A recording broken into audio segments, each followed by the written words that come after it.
Is social media marketing not working for you anymore? Are you wondering what should you be changing in order for you to get better results in your social media marketing for your business? Stay tuned and you're going to learn what you need to know about social media marketing in 2020. And we're going to figure out what's working, what's no longer working, what to focus on, and what to forget about. You don't want to miss this today. We're about to start this episode of Tea Time Tip, show marketing for busy entrepreneurs. And just in case, I know this is just like, what? Just in case you don't know who I am. I'm your host, Susan Friesen of eVision Media, your all under one roof web development and digital marketing solution provider. And you can find more about us at evisionmedia.ca or .net and find out more and see if our services can help build and boost your business. Let's take a look and see what's happening in the social media marketing world for 2020. So stay tuned for the entire show, because I'm going to be covering 5 of the most important things that you need to be aware of in 2020 that will help your social media marketing efforts greatly. Let's start with number 1. One of the top 5 things that you need to do and know about and consider for your social media marketing in 2020. The first one is to put less emphasis on what we call the vanity metrics.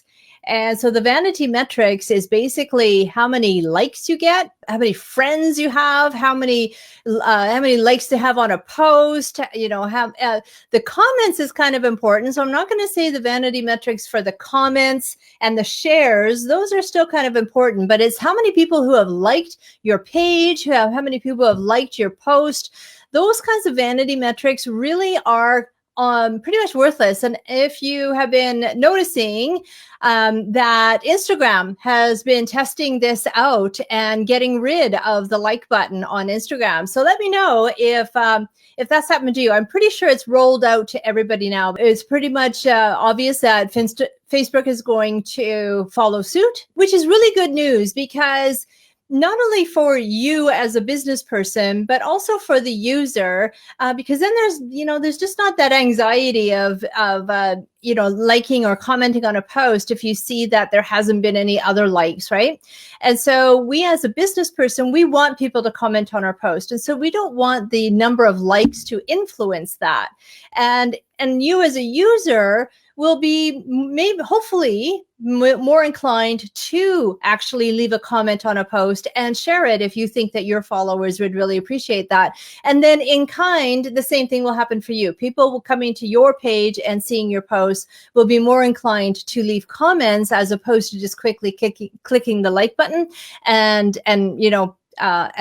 instead posting a comment. What this will do for you as a business owner is also force you to check your analytics, the metrics and the insights that particularly Facebook gives us as far as what is working, what isn't working, around that user engagement. You need to test and tweak and make sure that what you are providing, posting on your accounts are actually effective, doing something. And so if you're not looking at those metrics in your insights, then you don't know what's working and what's not working. So that's really super important. We've covered number 1. So now number 2, drum roll please, and this should not be a surprise, is to focus even more on video. Yes, my friends, video is still where it's at. I remember when video first came onto Facebook and we were all going, oh boy, I think this is going to be a big, game changer. We were seeing the metrics just escalate sky high every time we posted a video. And that was a few years ago or longer, and it's still hot. So you can't just say forget about video. It really has to happen. And according to Social Media Today, video is going to make up of 82% of all internet traffic in 2020. 82% is going to be video. And one of my favorites, my all-time Facebook gurus out there, although I hate to call her a guru because, that might not give her a good name, but she really is the real meal deal. And Mari Smith, who is the queen of Facebook, I should call her that instead. She recommends striving for a content ratio of 70% of your posts being videos, and then 20% being images, and 10% being plain text, and even plain text with links in your posts. One of the things that you have to be aware of, that Facebook actually does not like you, Facebook or any social media platform for that matter, but let's talk about Facebook for a second. They really don't like you putting a URL in the description of your post. And the big reason for that is if you put a URL, that means that if somebody clicks on that, you're taking them off of their platform. So if I clicked on a link on any of the posts on social media and I'm sent to a blog post or a sales page or whatever, Facebook frowns upon that. So one of the little tips that you can do, it's a two-step process, but I know this also really works well in Instagram for different reasons, but maybe also for the same reason, is that you do your post, like whether it's a video, an image, a text post, and then you add the link that's in reference to that post as a comment. So you want to comment as your page or as your person after you have posted the post, and that will help get around the the placing of the URL right in the initial description. And so you might want to try that. So also just think about 70% of your content should be video based now. And there's lots of, resources out there to help you with that. Just when everyone seem to have gotten the memo, there's another thing about videos that has erupted lately. So just when everybody started to figure out that we should be posting our videos in horizontal or landscape mode, now vertical is back. Vertical is in, not all the time, but most definitely on Instagram, because a lot of people do watch their videos on smartphones platforms. Then the video actually shows up better, just not as well on a desktop. But we've got Instagram and Snapchat, where they were the first to utilize the vertical videos in their stories, and the Instagram television, the IGTV.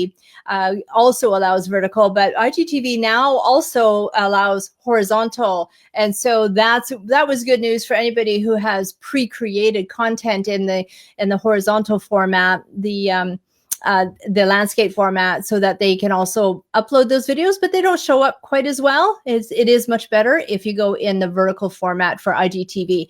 And so this year, create more of the vertical videos, 9:16 ratio, and that's for micro content for Instagram and Facebook. That's the thing. And so when we talk about videos, it doesn't necessarily have to be these big productions, this big show that I do every couple of weeks, and every other week I upload videos. Like, it doesn't have to be quite such a big deal. It can be still a professional looking video, but it doesn't need to be hugely long. It can just be a minute long or 30 seconds long, just to showcase some professional tip that you might have, or something that would really benefit your target audience. Okay, number 3 is to balance public and private conversations. Now, last year, I attended the Social Media Marketing World 2019, and right around that time, this was becoming quite the buzz of information, where last year, Mark Zuckerberg of Facebook fame announced his vision to unify Messenger, Instagram, and WhatsApp all into one app. And then he's going to be doing that at some point this year, assuming that everything is according to plan.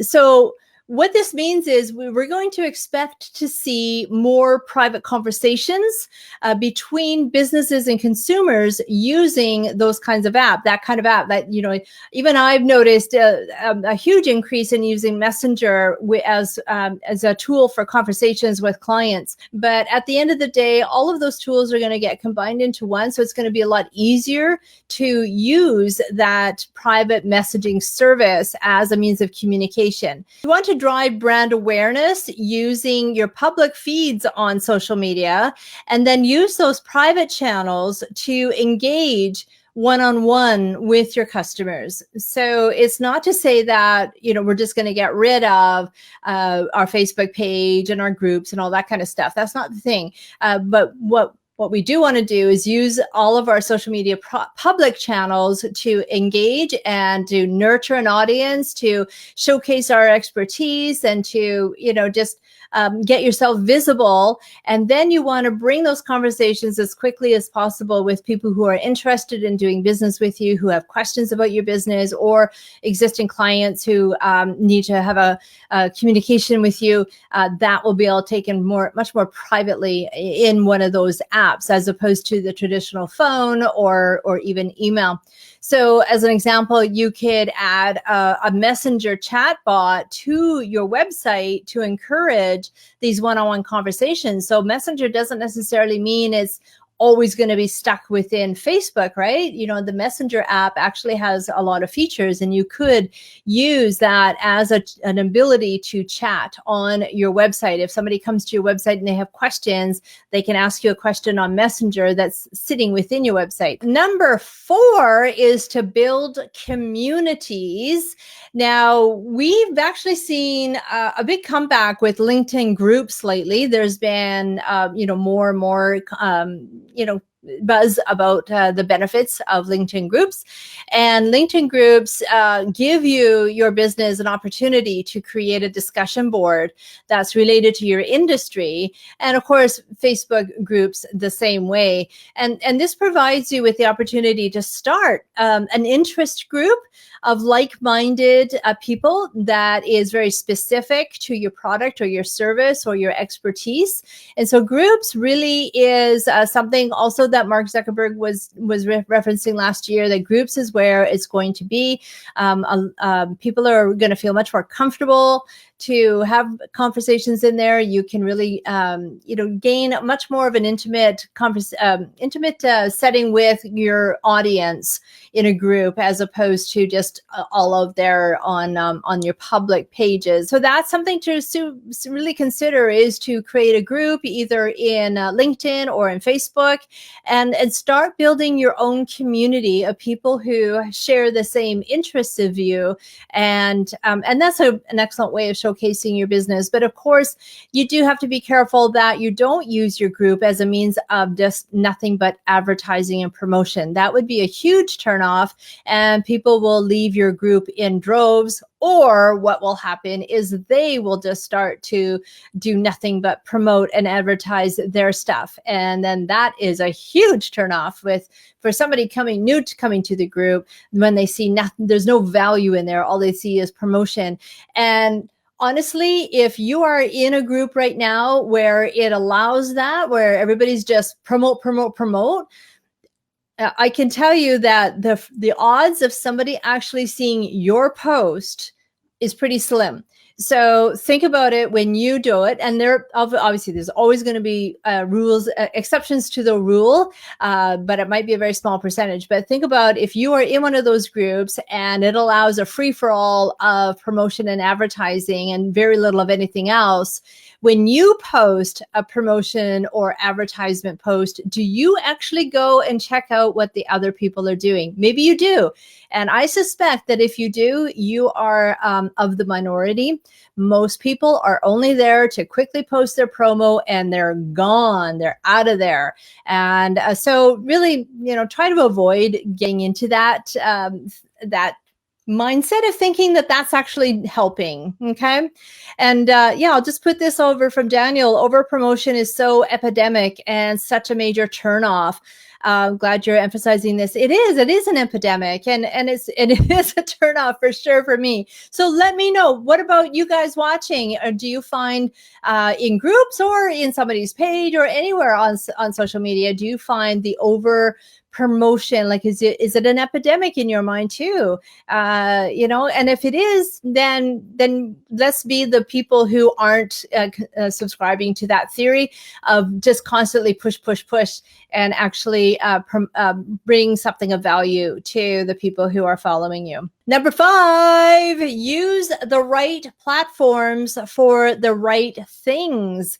And this is something that I find very fascinating. So as an example, Twitter is basically your go-to site for live breaking trending news. And well, actually, you know what? Reddit really is. Reddit is the place to go for, on the spot news. So Twitter, Reddit is first, then Twitter, and then Facebook, and then YouTube and Instagram. So those are kind of in concession. The places to go for finding your top news. But I always head to Twitter to find out what's trending. But Twitter does continue to be an ideal place to get your live feeds for your events. Twitter, if you didn't know that, you can and should be using the Twitter live feed functionality for your live events and for video news about your product and services, and keep an eye on your competitors in real time. So that's what's really cool about Twitter, is that everything is really real time, and you can see what's happening right off the bat. But so the social media platforms that you spend your time on will depend on your target audience. And that's another thing that you really have to be aware of. Like I should just backtrack a little bit about the news. Like if you are in an industry where there's a potential of really big news, then you really do need to be either on Reddit and or Twitter, because you can capitalize on that. You can kind of ride on those coattails and use those trending hashtags and bring in your expertise and your opinion and your thoughts on what that breaking news is. So as an example, not that this was trending that I know of, actually it was, now that I think about it. Pantone had released a little while ago the color. It was a blue color for 2020. And so if you have anything to do with the decorating industry, the makeup industry, the fashion industry, anything that has to do with color, you could have been on Twitter and using the Pantone 2020, I think that's what they had called it, that hashtag, and bringing in your expertise about how excited you are about it. And look at this, I have a product that's exactly that color. This is so cool. So that you can, kind of stay on top of those kinds of trends and ride those kinds of big news and use the platforms that are actually capitalizing on that. Twitter, Facebook, I saw a little bit about the Pantone. A few people, got on the bandwagon, and so that's great. But Twitter was really where there was a lot of conversation about it. Okay, so just the other thing that I wanted to talk about was your audience, your target audience. You really do need to understand who your demographics are to help you decide where and when to share your content. The more you know who your target market is, the more you're going to be in tuned to where they're going to be. What social media channel are they going to be hanging out on? You need to know that. You can't be just randomly throwing content up on Twitter or Instagram without knowing that your target audience is there too. And so you really do have to do that analysis first to find out, where you should actually be putting your efforts. And then, of course, once you know that, then you have your that's your first priority above anything else, is to create a presence on that platform. That is my top 5 things that you need to know for 2020. And I did want to let you know, like I understand that social media can be very overwhelming and frustrating, and it's constantly changing and moving. And so I want to let you know that I do have a monthly membership program called Amplify Business Academy, where each month we talk about all things digital, from social media to newsletters to content marketing. I cover all of the different ways entrepreneurs can utilize this platform to market their business while avoiding the confusion and the overwhelm. And so you can join for just $1 for a 14-day trial period for $1, where you get all access to all of the videos that are sitting there, dozens of videos of training videos, an hour long, to get an idea of what we're all about. And then every month I add in a new video about a new topic. And so then after that 14-day trial on day 15th. It's only $47 a month Canadian. So if you are in the US, it's I think probably about $10 less than that once it's converted over to USD. So, you have a choice, right? You can either take specific classes that deal with one specific topic and pay lots of money because these people are experts in that one topic, or you can come enjoy Amplify Business Academy, where you get expert advice on all of the topics. You can learn from social media to content marketing. This online membership program has dozens of step-by-step video tutorials on every topic that you need to know about to grow your business. And so, yeah, come and join us. And so that's amplifybusinessacademy.com. So are you going to do any of these tips that I just showed you? Have you already been doing them? Maybe you're already a video superstar. Maybe you already have a private Facebook or LinkedIn group. So let me know. I would love to have a conversation. So I will talk to you next time. Bye for now.